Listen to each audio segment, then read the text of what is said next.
Ok, donc nous allons entreprendre maintenant le survol de l'Épître aux Hébreux. Peut-être avant de commencer, je vous proposerai juste un court moment de prière pour que le Seigneur puisse nous accorder sa sagesse et puis de comprendre aussi ce que cette épître a à nous enseigner. Alors Seigneur Dieu, merci de nous accorder encore une fois, selon ta promesse, par ton Saint-Esprit, l'instruction. Tu nous dis dans ta parole, je t'instruirai, je te montrerai le chemin à suivre. Alors Seigneur, viens avec nous encore une fois. Prends-nous par la main pour nous indiquer, pour nous enseigner ce que l'auteur ici, toi d'abord, et l'auteur de l'Épître aux Hébreux a bien voulu nous enseigner. Ouvre notre intelligence et rends-nous capables de comprendre ces choses. C'est dans le précieux nom de ton Fils qu'on prie. Amen. Ok, donc l'Épître aux Hébreux, un épître qui a été écrite selon la plupart assez tard. Donc, on pense par exemple ici, certains auteurs vont jusqu'à même la placer après la destruction du temple, parce que dans l'épître, l'auteur traite le sujet du temple, même de Moïse et la loi, de manière à ce que on voit que toute la culture autour du temple, les lois même autour du temple ne sont plus en vigueur. Donc c'est après la destruction, après donc 70. L'auteur est inconnu. Longtemps, la tradition l'avait attribué à l'apôtre Paul, mais il y a trop de choses qui indiquent que ce n'est pas nécessairement l'apôtre Paul qui l'aurait écrit, cet épître. Donc, peut-être même certains ont pensé Apollos, d'autres Barnabas, à cause de sa formation de lévite. Mais bref, on ne sait pas du tout qui l'a écrit. Et aussi, si on ne connaît pas l'auteur, on connaît encore moins le lieu. La seule indication géographique serait peut-être lorsque l'auteur dit que sud de l'Italie vous salue. Mais bon, c'est assez léger. De toute façon, cette lettre est écrite dans un grec absolument impeccable. C'est vraiment remarquable. Et on voit ici que l'auteur a une connaissance très approfondie de tout le rituel du temple, les sacrifices.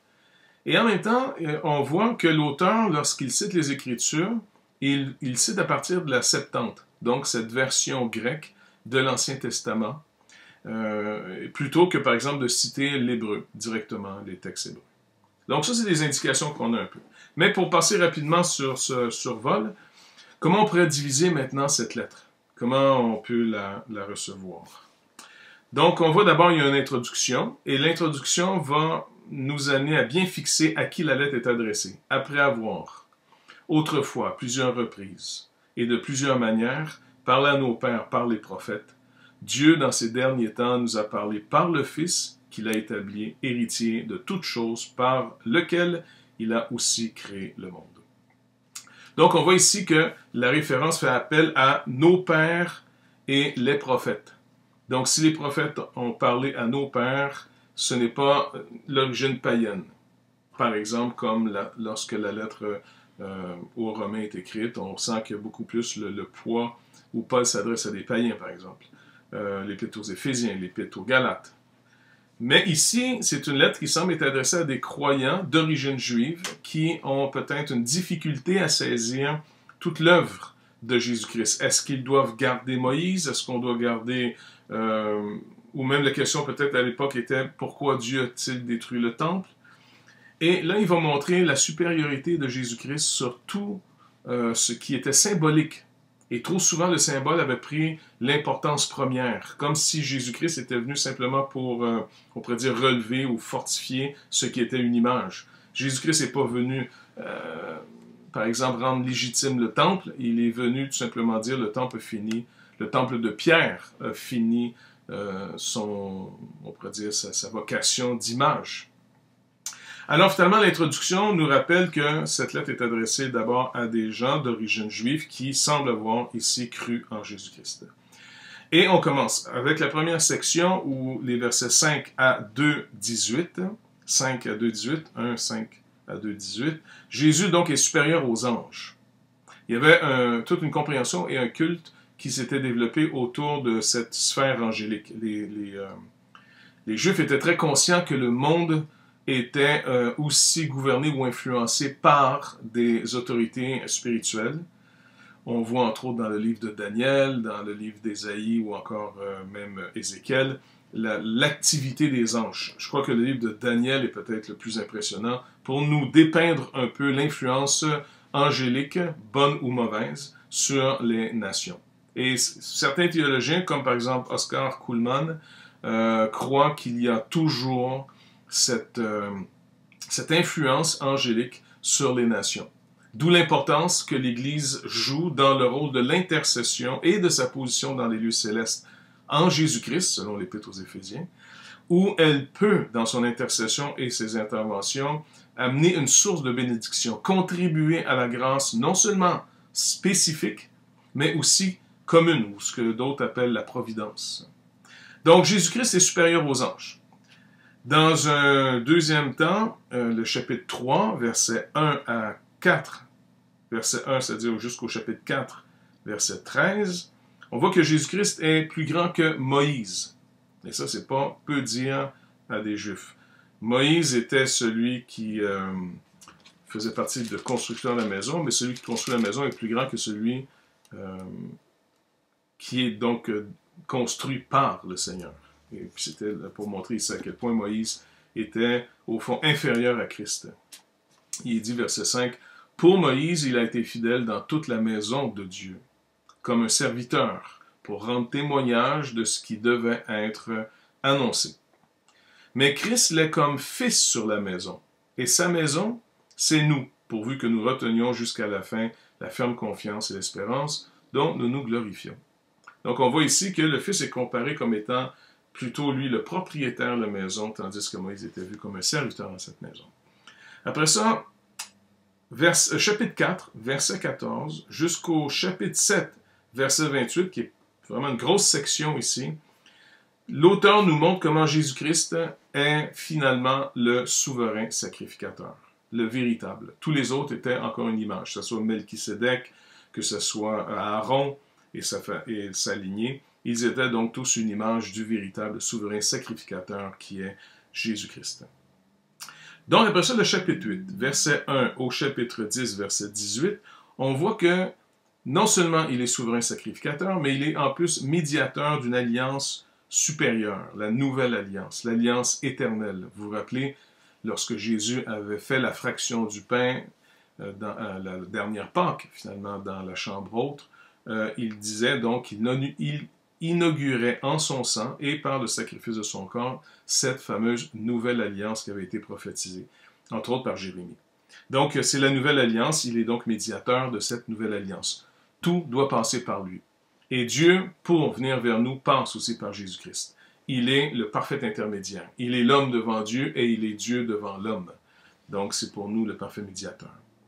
Au chapitre 10, verset 19, jusqu'au chapitre 12, verset 29, donc 10, 19 à 12, 29, on voit comment l'œuvre de Jésus-Christ est mise ou appliquée ou rendue accessible aux croyants. Donc, toute l'imputation de cette œuvre aux croyants. On se rappelle, entre autres, que ce sacrifice de Jésus-Christ rend le croyant parfait pour toujours. Donc, c'est entre autres au chapitre 10, si je ne me trompe pas. Et il nous est dit, donc après avoir résumé cette prophétie de l'Ancien Testament, tu n'as voulu ni sacrifice, ni offrande. Mais tu n'as agréé ni holocauste, ni sacrifice pour le péché.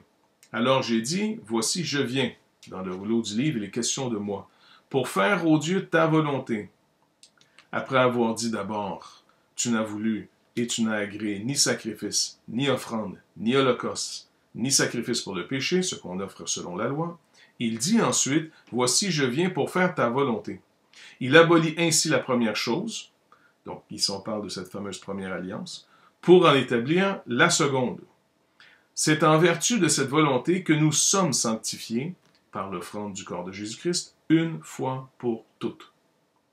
Et tandis que tous les sacrifices faits chaque jour, tout sacrificateur fait chaque jour le service et s'offre souvent des mêmes sacrifices qui ne peuvent jamais ôter les péchés. Donc on est rappelé que l'Ancienne Alliance, les sacrifices n'ôtaient pas le péché. La meilleure expression, c'est qu'elle couvrait simplement. Le péché était couvert jusqu'à ce que vienne le véritable agneau de Dieu qui lui ôte et non couvre. Il ôte le péché du monde, donc pour son peuple. Et finalement, c'est la conclusion, le chapitre 13, verset 1 jusqu'au verset 25, qui fait des recommandations pratiques. Fait que si on reprend ça rapidement, cette division ici en 7 points. Donc le premier point, la supériorité de Jésus, donc du chapitre 1, verset 1 au chapitre 2, verset 18. Jésus-Christ va donc être décrit dans sa supériorité, son rôle en tant que sauveur et aussi en tant que souverain sacrificateur. Donc, il fait l'introduction. Jésus donc est supérieur aux anges. Il est donc aussi ce sauveur et ce souverain sacrificateur. Deuxième section, comme on l'avait vu lorsque c'était à Moïse, chapitre 3, 1 au verset 4, 14. Jésus-Christ est donc supérieur à Moïse. Donc, il est comparé ici Moïse et Jésus. On se rappelle que Jésus est le propriétaire, Moïse le serviteur dans cette maison. Il y a aussi un avertissement contre l'incrédulité, au verset 7 à 19, toujours du chapitre 3. Et l'auteur met en parallèle si la désobéissance parce qu'il va rappeler souvent, si la désobéissance sous l'alliance de Moïse était à conséquences très graves, imaginez celle du Fils.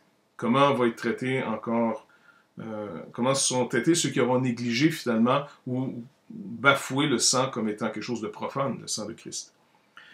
Et on voit après ça l'intervention de Dieu pour entrer dans son fameux repos. Il donne cette exhortation à ce que personne ne se prive de ce repos, le repos de la foi, le véritable Shabbat de Dieu. Et c'est pour ça que même ce commandement du Shabbat, là, le 7e jour, le repos, il devait finalement être compris comme un type du repos en Christ. Vous avez terminé votre travail parce que Christ a tout accompli. Tout travail qu'on va faire dorénavant, toute œuvre à laquelle on est appelé, ne sera plus en vue de nous, mais en vue du plan de Dieu pour sa gloire. Donc, personne ne doit travailler pour sa propre gloire, en d'autres mots, ni sa propre justice, car c'est la justice de Christ qui est notre justice, et c'est la gloire de Dieu, dorénavant, qui est notre gloire, et non la nôtre personnellement. Donc, on va prendre une pause, et on va se retrouver après pour la description aussi, encore une fois, de Jésus-Christ comme étant le souverain sacrificateur au chapitre 4, verset 14, jusqu'au chapitre 5, verset 10.